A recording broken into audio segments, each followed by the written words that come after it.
بسم الله ولا لها يو وحلقة يا با مركا تيما جراها تagto oo aad rabto timaha inaad soo jarato ama aad wiilal yar yar oo markaa aad rabto timaha inaad ka soo jarto aad timo jaraha geyso waxa laga yaabaa inaad qurux iyo xarago iyo sharaf u aragto in aad timaha labada dhinac iyo jeegadaba xirxirto ama yarayso timaha intooda kala ka gaabiso adoo markaa u arkayo xaragatii ugu dambeysay oo xaraga qurux badan laakiin walaalkay ma is weydiisay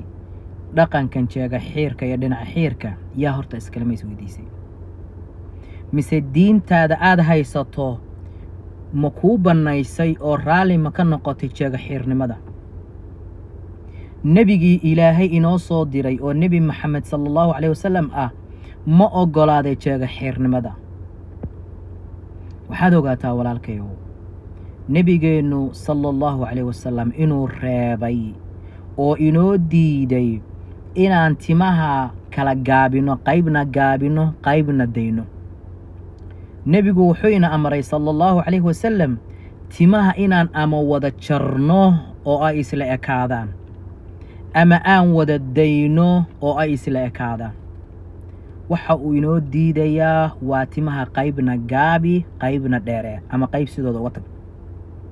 timuhu mar walba sukaa la ekaadaan haddaad daynaysana haysukaa la ekaado dhinacna ha xiirin haddaad jarasana haysukaa la ekaadoon ha kala gaabinin waa amarka uu nebigu sallallahu alayhi wasallam ina siiyey walaalkayow marka ma amarka nebiga sallallahu alayhi wasallam baa faa'iida kuugu jirtaa oo badbaadadaada adduuniya tan aakhira ay kuugu jirtaa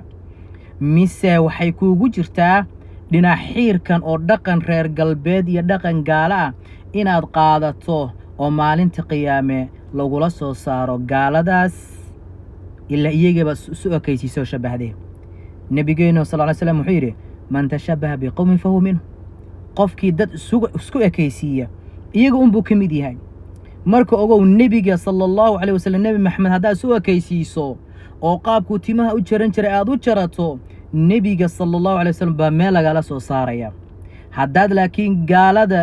dhaqamaadkooda aad marba shabbahdo isu ekaysiiso oo marba iyaga aad ka dhigato yacni tusaale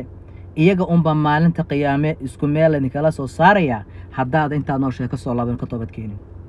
marka walaalkayo joos baa haysataa ilaahay muxuu yidhi faman shaaa falyu'min waman shaaa falyukfur qofkii rabana diintan ha ku gaaloobo qofkii rabana ha qaato yani xujadu waa caddahay marka xujadu way ku caddahaye walaalkayo ama dhaqan reer galbeed qaado oo qiyaamaha iyaga meel iskala ha lagala soo saaro ama dhaqankii nebigeena maxamed sallallahu alayhi wasallam intaad qaadato maalinta qiyaamana jannada saa ula gal insha allah. Assalaamu calaykum waraxmatullahi wabarakaatuh.